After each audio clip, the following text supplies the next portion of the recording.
You should have left a long time ago, Madison spat, her arms crossed like she was the queen of this damn kingdom. But it wasn't her words that broke me, it was Hannah, my 15-year-old stepdaughter, screaming from the top of the stairs. Why don't you just leave already? I stood there frozen, gripping the edge of the kitchen counter so hard I could feel the granite edge cutting into my palm.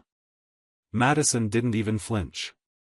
She just nodded at her daughter like she approved, like this was some tag team ambush and I was the fool who walked into it. We'd be better off without you, she added, with the kind of smug calm that comes from knowing she already won. And you know what I did? Nothing. No shouting. No begging. No dramatic movie scene declarations. I just grabbed my keys, walked upstairs, packed a single bag, and left. The funny thing is, when I walked out that door, I thought that was rock bottom. I thought those words would be the heaviest thing to carry that night. But nothing could have prepared me for the weight of what I found the next morning. I barely slept. I was at some dusty old motel on Route 32, with the hum of the fridge and the occasional scream from a raccoon or God knows what outside the window. I stared at the ceiling until sunrise burned through the blinds. Around 6 a.m., my phone vibrated. Once. Then again. Then again. By the time I picked it up, I had 27 missed calls, mostly from Madison. No voicemails. No texts. Just a barrage of missed calls, like she had something urgent to say. Or something to hide. Then the last missed call stood out, Kyle. My neighbor. My gym buddy. My drinking partner every Friday night for the past 3 years. Something cracked in my chest right then. I didn't know what, but it cracked. I didn't call him back. I didn't need to. I tapped on his name and went straight to his Instagram. And there it was, the video. He must have forgotten about the auto-upload. It was a 10-second story clip. Blurry. Music playing in the background. But I recognized that laugh immediately, Madison's. That pitchy, fake giggle she always gave when she was trying too hard. And there she was, in a tight little dress I'd never seen before, sitting on his lap. Laughing. Holding a drink. Leaning into him like she belonged there. Then Kyle, that son of a bitch, turned the camera on himself and said, "Told y'all I always get what I want." The story cut off. I didn't breathe for a full 30 seconds. The motel room spun. I felt my throat close up and something deep inside me split. It wasn't rage. Not yet. It was something colder. Something darker. I called him. Straight to voicemail. I called her. This time, she picked up. Hello? Her voice was fake sweet, like nothing happened. Like I was supposed to just crawl back and say sorry for walking out. I didn't say anything. Hello? Tyler? Still nothing. If you're gonna be dramatic, I don't have time. Say it. My voice came out low, hollow, like it belonged to someone else. She paused. Say what? Say his name. A beat of silence. Then, you're being paranoid. You always do this. This is why I can't talk to you. Click. She hung up. Not denied. Not explained. Not even a lie worth a damn. Just gaslight and go. I stared at the screen, my thumb hovering over the call button. I was shaking, not from fear. From fury. From humiliation. From the realization that this wasn't just betrayal. This was intentional. That video wasn't an accident. That was a message. And I'd gotten it loud and clear. You know what's worse than being cheated on? Being mocked while it's happening. I didn't cry. I didn't scream. I just stood up, grabbed my bag, and walked out of the motel. Today wasn't going to be about feelings.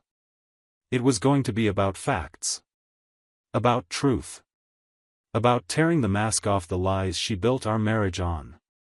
And by tonight, Madison would know, you don't make a fool out of a man who gave you everything, not without consequences. By the time I hit the freeway, my hands were steady.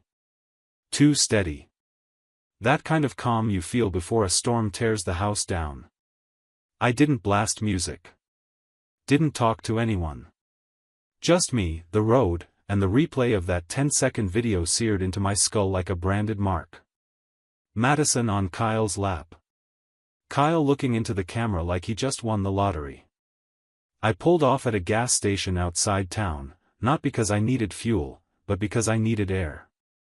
I stepped out and leaned against the hood of my truck, feeling the morning chill cut through my shirt. 3 years. That's how long Kyle and I had known each other. I met him at the gym.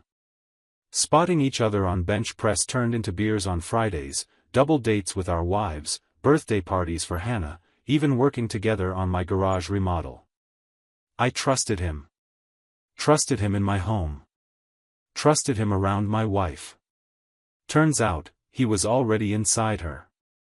That thought alone made my jaw clench so hard I thought my molars would crack. But what hit harder than betrayal from a friend was realizing how deep Madison's game had been. She wasn't sloppy. She didn't miss curfews. No suspicious perfume. No lipstick stains. No midnight texts. She played the long game. Silent. Precise. The clues had been there, I just didn't want to see them. 6 months ago, she started working out again. Said she needed to get in shape. I was proud. Encouraged her. Even got her new shoes. She joined a gym, his gym. She started wearing tighter clothes, shorter dresses. I noticed, sure. But I thought she was rediscovering herself. That's what she said. I'm finally feeling like me again. She started staying out late. Girls' night. Book club. Wine tasting. Funny how the wine tastings always happened on the same nights Kyle's wife was out of town for work. And the distance, that part hurt the most. It was gradual. We stopped holding hands. She stopped laughing at my jokes. Eye contact vanished. Our talks turned into updates. Our touches became mechanical, like she was checking a box. And the worst part? I kept trying. Date nights. Surprise gifts. Weekend getaways. She never refused. But I could tell. She wasn't there. Her body was, but her soul had left months ago. I thought maybe it was my fault. Maybe I was working too much. Maybe I'd gotten boring. Maybe it was just a phase. No, it wasn't a phase. It was a plan. And I was the idiot funding her little fantasy. Back in the truck, I turned the key and headed to the one place no man wants to go after finding out the truth, home. I wasn't coming to scream. I wasn't coming to beg. I was coming for answers. I needed to see her face when I told her I knew. The neighborhood was too quiet. My house looked the same. But it wasn't mine anymore. Not really. It belonged to a liar and a traitor and the teenage echo chamber she raised to hate me. I parked and walked up the driveway. The porch still had the potted plants I bought her last spring. She never watered them. They were dead now. Fitting. I knocked. Once. No answer. I knocked again. Harder. Then I used my key. Madison was in the kitchen, phone in hand, pacing like a cat about to cough up a lie. She turned when she saw me. Her eyes widened, only for a second. You can't just walk in here, she snapped. You left. No, I said, stepping in and closing the door behind me. You made me leave. She rolled her eyes and went back to her phone. You're being dramatic. I saw the video. Silence. Dead silence. Her fingers froze on the screen. Her lips parted just slightly. Then, like clockwork, she shifted into manipulation mode. What video? Don't. I don't know what you're talking about. Don't lie to me again, Madison. I saw you. On his lap. Laughing. You weren't drunk. You weren't having fun with friends. You were with him. You were exactly where you wanted to be. She exhaled through her nose, finally putting the phone down. You really think that's cheating, she said, like she was explaining taxes to a child. Do you think it isn't? Oh my God, Tyler. It was a party. I was sitting on a lap. Big deal. A lap that belongs to my friend. He's not your anything anymore, she hissed, stepping closer. You left. You don't get to judge me. You've been seeing him behind my back. Just say it. You know what? Fine. She folded her arms. Yeah.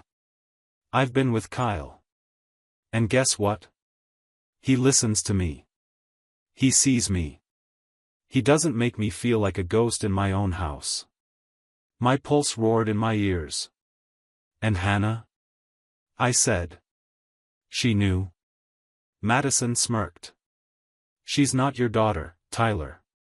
She's mine. And she sees how weak you are. It felt like being kicked in the chest. Over and over. I gave you everything, I whispered. I gave her everything. She looked at me with no remorse. No shame. And then, with the kind of venom that can only come from someone who wants to hurt you on purpose, she said. You never gave us anything we actually wanted. That's when something inside me broke for good. I walked past her, grabbed the bag I hadn't unpacked, and headed toward the door. Where are you going now? She called after me. I didn't turn around. I just said. To give someone else the love you pissed on. And I slammed the door that I didn't drive far.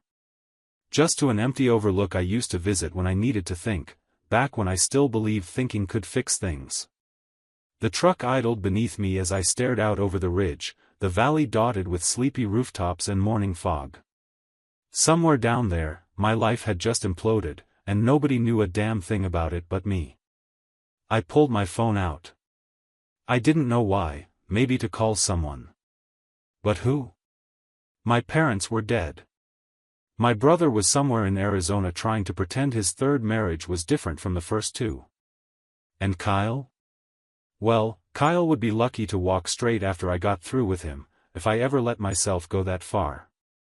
I scrolled to my photos, found the video again. There she was. Madison. In that red dress I'd never seen before. Short, tight, like she was auditioning for someone else's life. Her head thrown back laughing, one hand playing with Kyle's beard, the same beard I'd made fun of just last week over beers and wings. 10 seconds. That's all it took to ruin 10 years. I pressed play again. Over and over. Not because I needed to see it, I already knew every frame. But because I didn't want to forget. I didn't want to slip into denial. I wanted the betrayal to stay sharp, to carve me into something that would never be fooled again. Then my phone buzzed. Unknown number. I hesitated, then answered. Tyler? It was Kyle's voice. Cold washed over me like dirty water. What do you want? Listen, man. I didn't mean for it to happen like this. You didn't mean for it to be recorded, you mean. He paused. I'm sorry. I never. Don't. My knuckles whitened on the steering wheel. Don't insult me by pretending this was a mistake. Okay, he said, exhaling. You're right. I screwed up. But it wasn't just me. She came to me, Tyler. You don't know what it's been like. You're sleeping with my wife, and you think you get to play the victim? He went quiet. Tell me this, I said, voice low, shaking. How long? Another pause. About 6 months. 6 months. That was longer than I expected. Longer than I wanted to believe. So all those nights you came over. Cookouts. Football. Jokes. And you were just what, keeping her warm while I grabbed more beer? Tyler. No. Shut up. Just answer this one thing. Okay. Did Hannah know? A long, awful silence. Then, yeah. She did. I didn't even say goodbye. I hung up and launched the phone across the cab. It hit the glove box and bounced onto the passenger seat, screen still lit. There's a particular kind of pain you don't scream through. You settle into it. Like a man walking into the ocean fully clothed, knowing he won't swim back. That was me. Drowning in a silence that didn't ask questions anymore. But something else started bubbling under all that hurt. Something heavier than grief. Colder than betrayal. Clarity. It hit me then, they weren't even hiding it. Not really. Not anymore. The video wasn't leaked. It was posted. Kyle had looked into the camera. I always get what I want. Madison hadn't denied it. She flaunted it. Told me I was weak.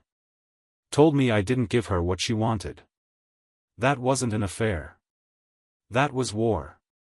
And I'd been the fool who brought flowers to a battlefield. But not anymore. I wasn't going to burn their house down. I wasn't going to key Kyle's car or air their dirty laundry online. No. That's what they expected, some broken man flailing in a storm of his own making.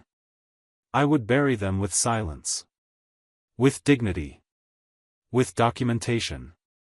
I grabbed the phone, cracked screen and all, and opened my email. I forwarded the video to my lawyer, along with a message. Prepare divorce proceedings. I have proof of infidelity.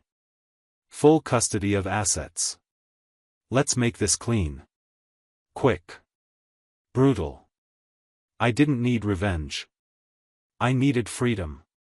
When I pulled into the driveway 3 hours later, Madison was on the porch. She looked shocked to see me. Probably expected me to disappear for good.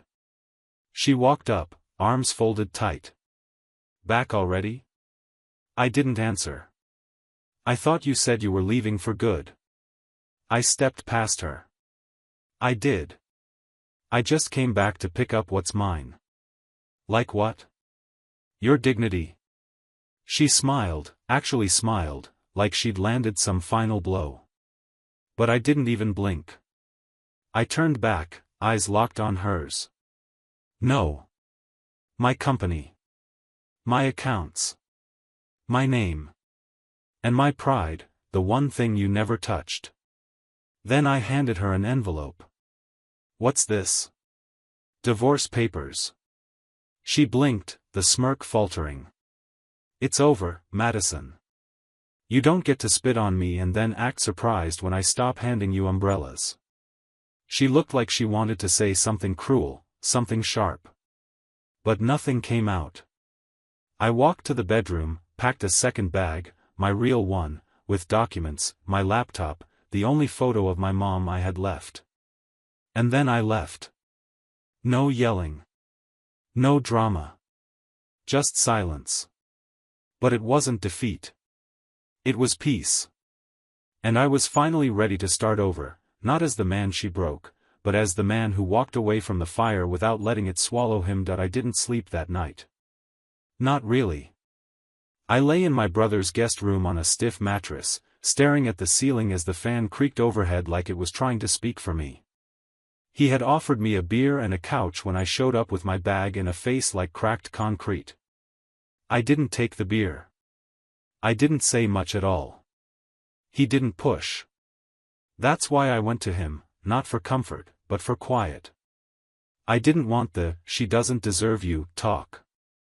I didn't want the "you're better off" nonsense. I wanted the space to let everything inside me settle.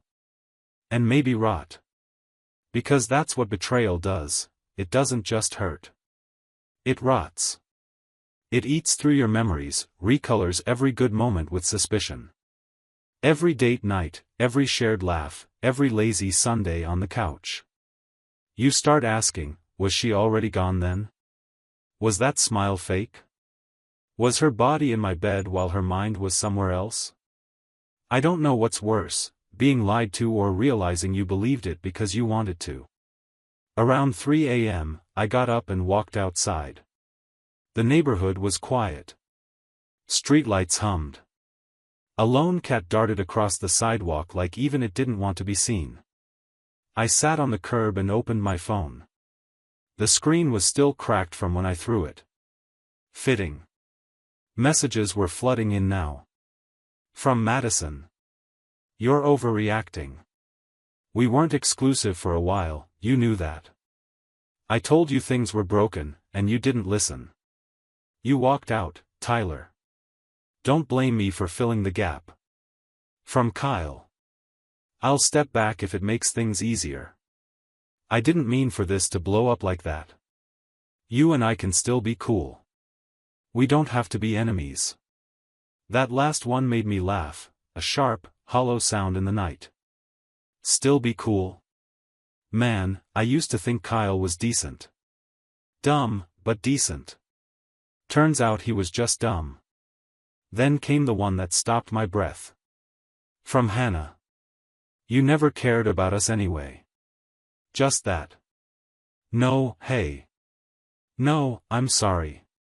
No teenage angst, no typo. Just a blade to the heart.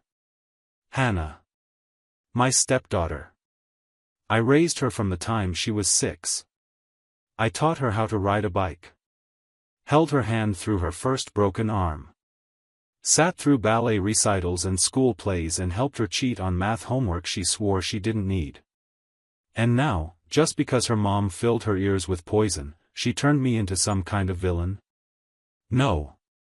I couldn't let that slide. Not this time. The next day, I did something I hadn't done in years. I went to see my lawyer in person. Alan Burke.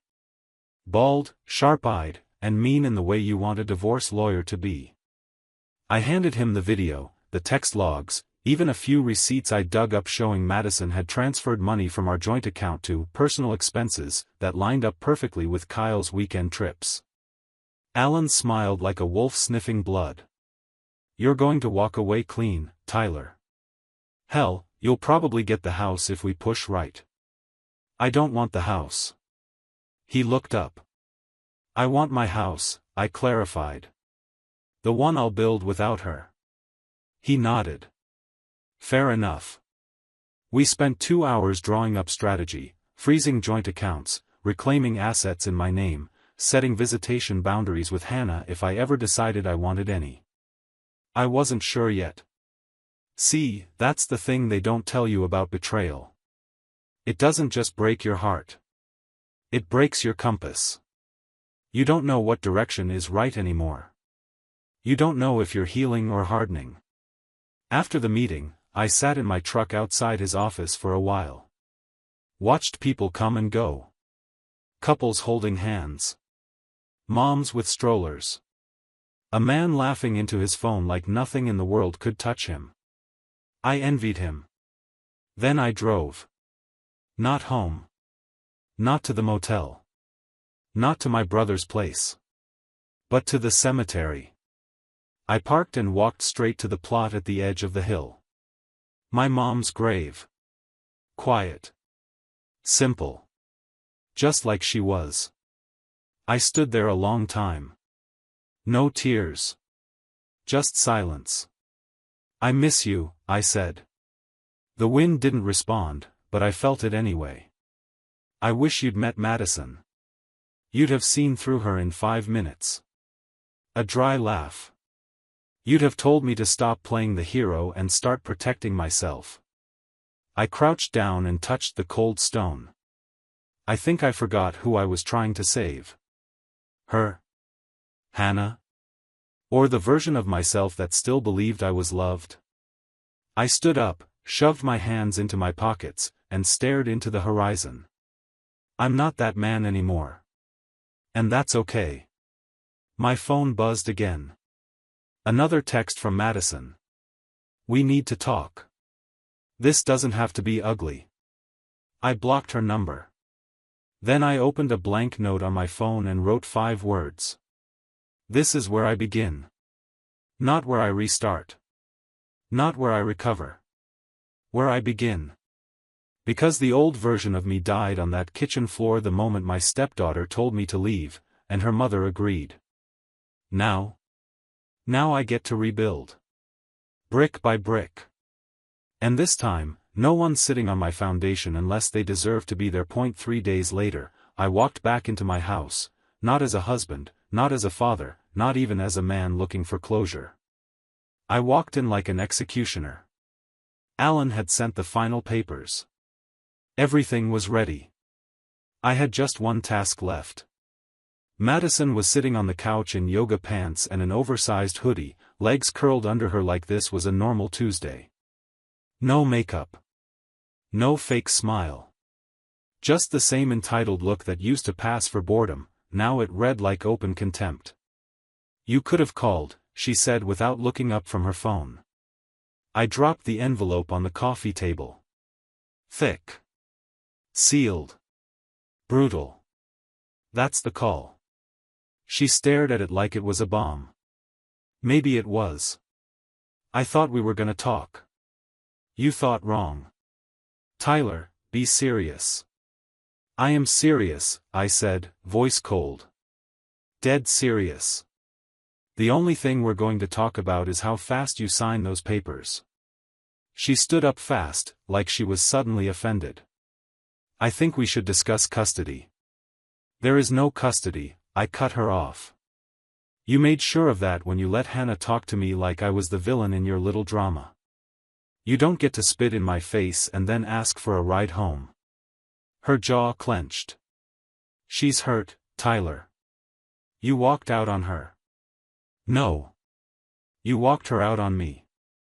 You stood there while she screamed at me like I was garbage. You didn't blink. Didn't flinch. You agreed with her. Madison opened her mouth to respond, but I raised a hand. Don't. Just sign. She sat back down, pulled the papers toward her like they were poison. I watched her skim through the terms, and for once, she didn't look smug. She looked cornered. That same look I've seen animals give when they realize the fence wasn't just a suggestion. I get nothing. You get exactly what you gave me, I said. Nothing but fake smiles and lies. This is insane, she muttered. You're acting like I was some monster. You are a monster, I said softly.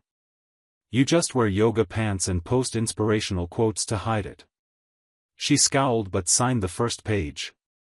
I kept my voice calm. You could have had everything. You did have everything.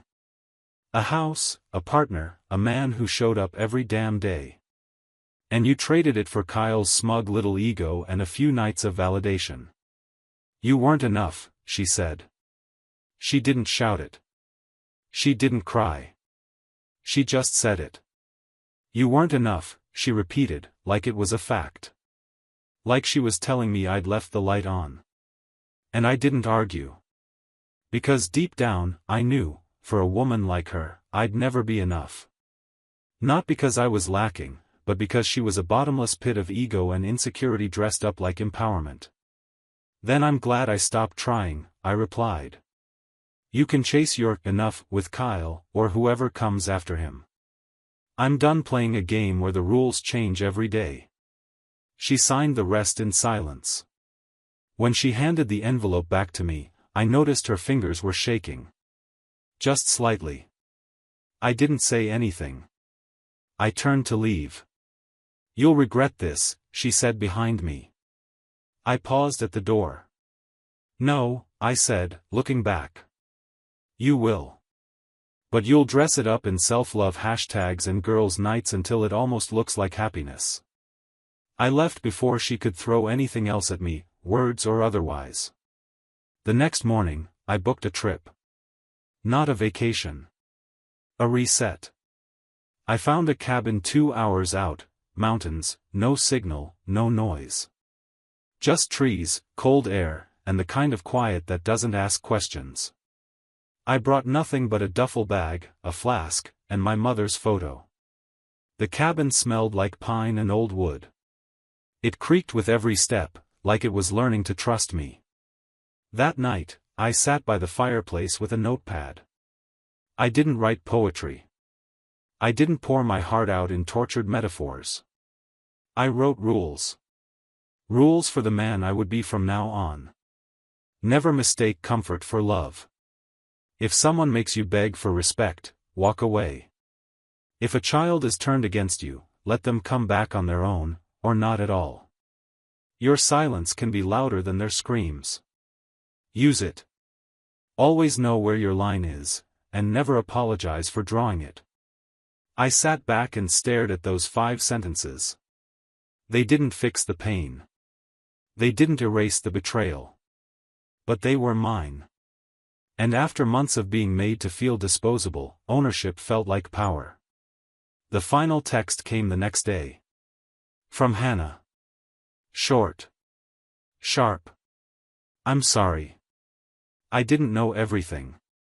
I stared at it for a long time. Didn't reply. Because I wanted her apology, but I didn't need it.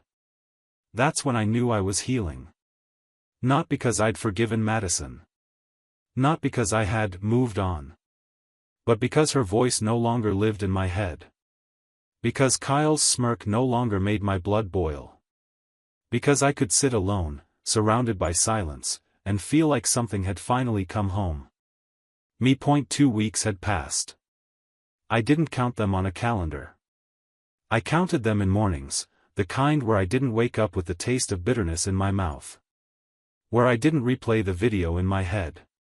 Where my fingers didn't hover over Madison's name just to block and unblock her again. Healing isn't a straight line. It's a battleground. And in that mountain cabin, far from the echo of slammed doors and gaslighting words, I was finally learning what silence could teach me. Each morning, I made black coffee, no sugar, no cream. Just bitter truth in a cup. I chopped firewood. I read books I used to abandon halfway through. I rebuilt my appetite. For food. For air. For life. And then, one morning, I woke up to another text. This one came from a number I didn't recognize. Tyler. This is Julia.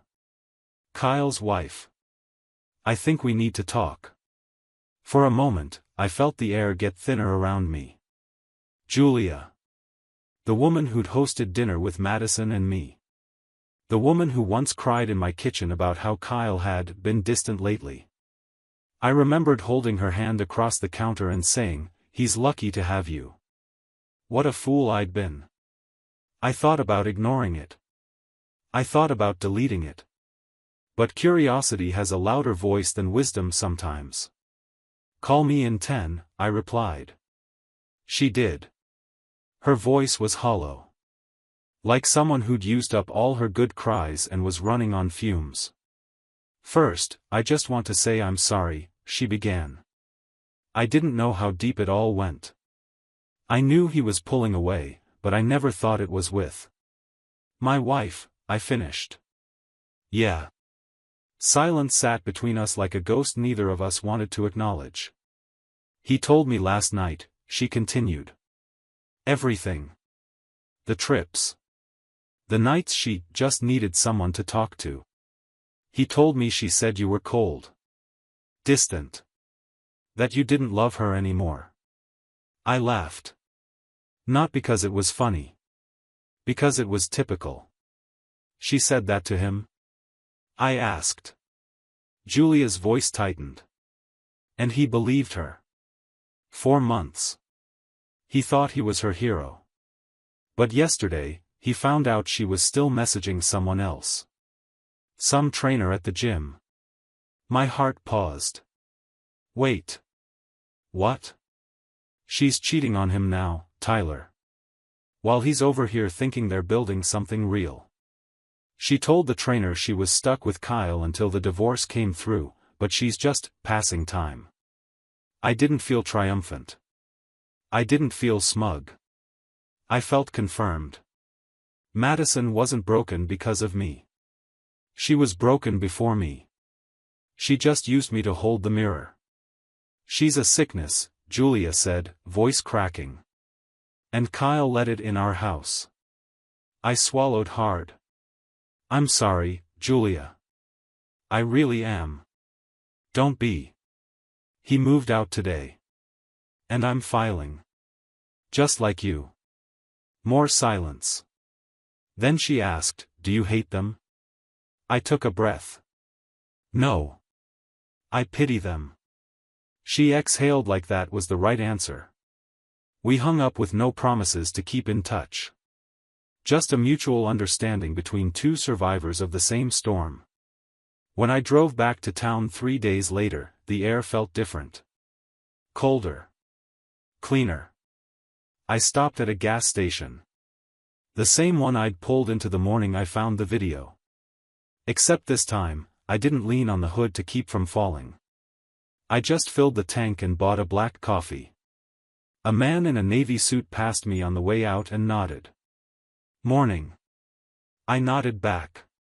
Just a man. Just a moment. But it struck me, I looked normal again. I wasn't carrying visible grief. I wasn't a walking wound. I was blending in. It felt good. Later that afternoon, I walked into my bank. Clean cut. Calm. I closed the last joint account Madison and I shared. Transferred the funds to a new one, under my name only. The teller smiled politely. New beginnings. Exactly.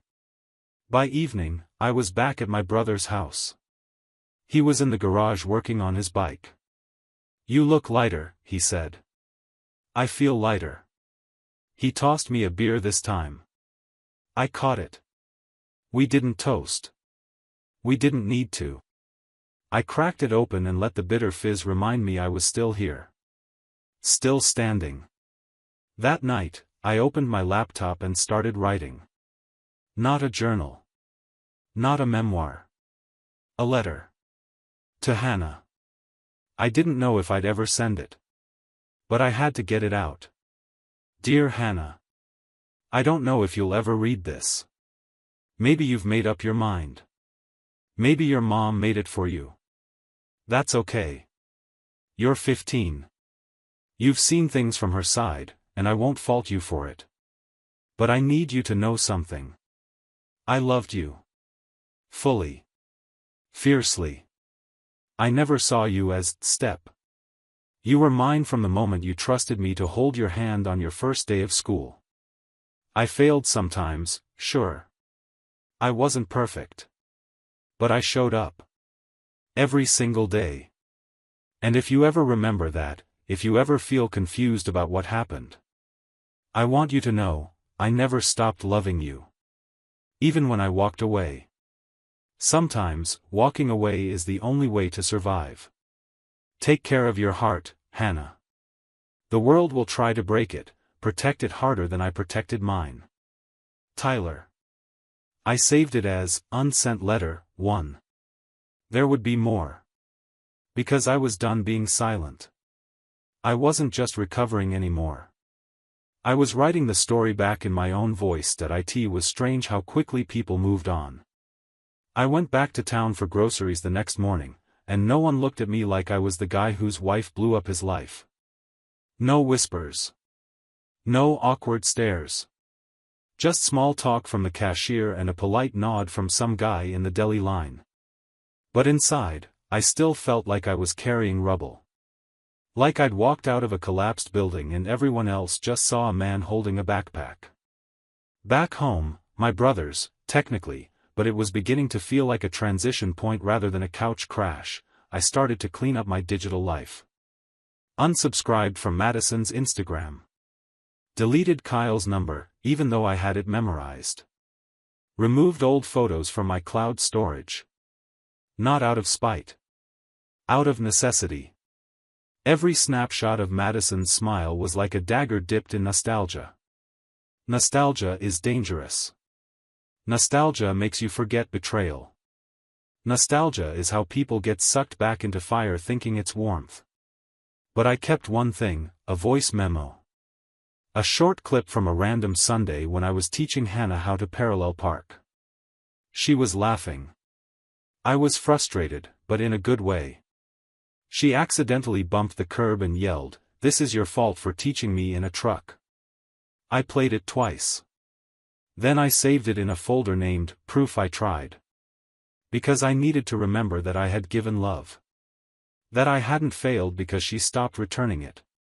I had only failed if I stopped offering it, and I didn't. Later that day, Alan, my lawyer, called. "Bad news for her," he said. "Madison tried to dispute the settlement. But we submitted the receipts you gave me. The bank transfers. The texts. Her little gym rendezvous. It's now part of official court record." I stayed quiet. "Long story short," he added, "you'll walk away with everything. She gets nothing beyond personal property. No spousal support. And her little attempt to claim emotional distress? Judge tossed it out." "Good," I said. "Tyler," he added. "Just so you know, this kind of clean exit? It almost never happens." "I didn't want revenge, Alan," I told him. "I just wanted the truth to have weight." "It did," he said. "In the right courtroom, truth is heavier than any lie." That night, I stood in front of a mirror and didn't recognize myself, not in a bad way. The eyes were clearer. The shoulders less slumped. I had a few new lines on my face. Not age. Not stress. Armor.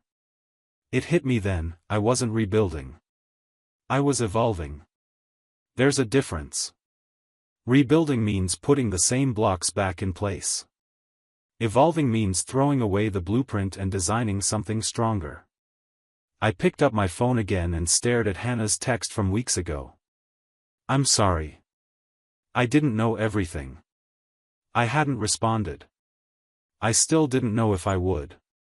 But I typed something. "One day, you'll understand. I hope you remember me kindly." I didn't send it. Not yet. But I saved it.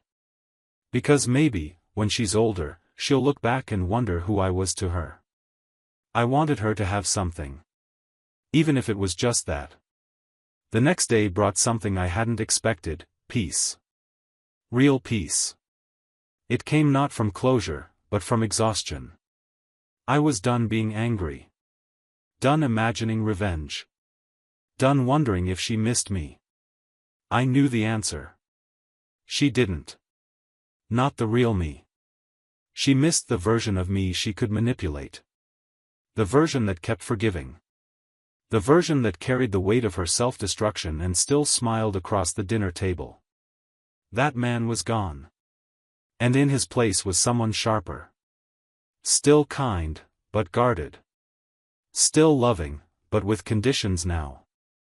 I had boundaries. And I didn't apologize for them anymore. The real turning point came on a rainy Wednesday. I was sitting in my truck at the park, watching the water run down the windshield like the past itself was washing away. That's when I saw her. Madison. Walking alone. No umbrella. No jacket. Just drenched in a hoodie and clutching her phone like it was the last piece of a lifeline she'd already cut. She hadn't seen me. But I saw her. And for a split second, the man I used to be stirred. The fixer. The protector. But I stayed in my truck. Because helping her now would mean betraying myself again. She stopped near the bench we used to sit on. The one where she once told me she loved how safe she felt with me. She didn't look safe now. She looked lost. But I didn't move. I didn't honk. I didn't wave. I just watched her fade into the gray mist like a ghost. And then I drove away. Not fast. Not angry. Just, free. That was the moment I knew the story was no longer about her. Or Kyle. Or even Hannah. It was mine again. And for the first time in months, I could breathe without feeling like I was stealing oxygen from someone else's lies. It had been nearly a month since I saw Madison in the park. Since I watched her standing in the rain with no one to cover her, not even the man she'd sacrificed everything to chase. It was poetic, almost too on the nose. But I didn't need poetry anymore. I needed peace. And that peace didn't come with some dramatic finale or emotional outburst. It came in waves, quiet ones. Like the sound of dishes clinking in my brother's kitchen when I offered to cook breakfast. Like the way the dog from next door started wagging her tail when she saw me instead of barking. Like the small smile I gave myself when I passed by the mirror without flinching. I had survived the storm. No. I had endured the storm. Surviving is passive. Enduring is choosing, every day, not to collapse. One night, as I sat on the back porch with a coffee and a blanket slung over my shoulders, my brother stepped out, leaned against the rail, and said, "You ever think about what's next?" "Every day," I said without hesitation. He nodded. "You gonna stay here?" "For now," I said. "But not forever." He didn't need more than that. We understood each other, men who had both been gutted by love and stitched back together with silence, time, and the occasional dark joke. 1 week later, the divorce was finalized. No courtroom drama. No last-minute outbursts. Just a few signatures, some nods, and an ending so quiet it felt almost fake. But when I walked out of that courthouse, I felt something real. Something I hadn't felt in months. Weightless. I didn't feel victory. I didn't feel rage. I felt done. The kind of done that doesn't need revenge or applause.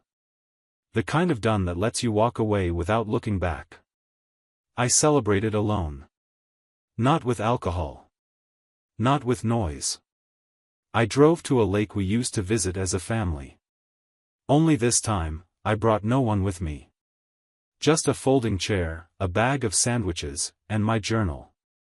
I sat at the edge of the water and opened the notebook. No more lists. No more rules. This time, I just wrote the truth. She broke me. But I didn't stay broken. He betrayed me. But I didn't become bitter. The girl I raised turned away from me. But I never stopped hoping she'd find her way back. They don't get to define me. My scars are mine. My choices are mine. My story is mine again. And for the first time in a long time, I'm proud of the man I am. I closed the notebook and leaned back, letting the sun hit my face. And that's when I got the second text from Hannah. The one I didn't expect. "I found the letter you left on my laptop. The one you never sent." I read it. All of it. My breath caught in my throat. I hadn't left it for her. Not intentionally. I must have saved it to the shared family folder in the cloud by accident. But maybe it wasn't an accident. Maybe part of me had hoped she'd stumble onto it. Another message came through. "I didn't know how much you cared. Mom always said you didn't love us. But I see now, she lied about a lot. I'm sorry." I stared at the screen, heart pounding. A third text. "Can we talk sometime? Just you and me?" It wasn't forgiveness. It wasn't a full-circle movie ending. But it was something. A flicker in the dark. A crack in the wall. I didn't rush to answer. I let the moment sit. Let the sun warm my skin. Let my heart beat. And then I typed slowly, carefully. "Of course. I've been waiting. Now I'm in my own place. Not big. Not fancy. But mine. The walls don't carry echoes of slammed doors or whispered lies. Just music, quiet mornings, and the sound of me breathing freely. I bought new furniture. New bed sheets. I even hung up that picture of my mom, the one I kept in my bag like a compass. It sits on my desk, facing the window. Every day, I remind myself. I wasn't weak for staying. I wasn't foolish for loving. And I'm not bitter for leaving. Love didn't fail me. She did. He did. But I didn't. I learned that being a man doesn't mean stomaching pain to keep a family together. Sometimes, being a man means walking away from what's killing you, and building something better, alone if you have to. I don't check Madison's page anymore. I don't care what Kyle's doing. They can rot in whatever fairy tale they created, wrapped in the same lies that cost them everything real. As for Hannah, we're not there yet. But we're talking. Slowly. Carefully. Like two people standing on a frozen lake, hoping it doesn't crack again. And I'll take that. Because this isn't a story of a man who lost everything. It's a story of a man who found himself. And for the first time in a long time, I can look in the mirror and say, he's worth fighting for.